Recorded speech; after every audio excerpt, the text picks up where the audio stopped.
Every classic car tells a story.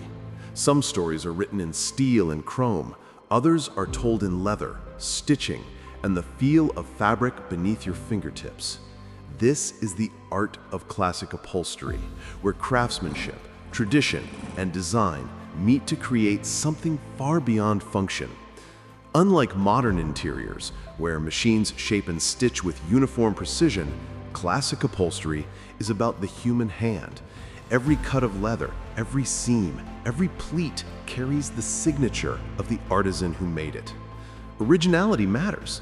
The weave of a cloth seat, the patina of aged hides, the sculpted foam beneath, all are carefully studied and recreated. But restoration isn't only about looking back, it's about honoring the past while making sure each detail will last for decades more.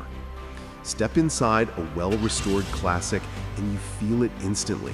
The smell of natural materials, the tactile pleasure of hand-stitched seams, the subtle creak of leather settling in as you sit down.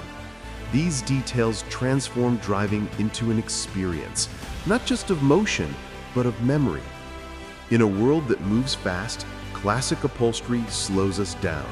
It reminds us that beauty is in the details, that tradition has value, and that the seat you slide into is more than just a place to sit, it's a piece of living history, crafted by hand, one stitch at a time.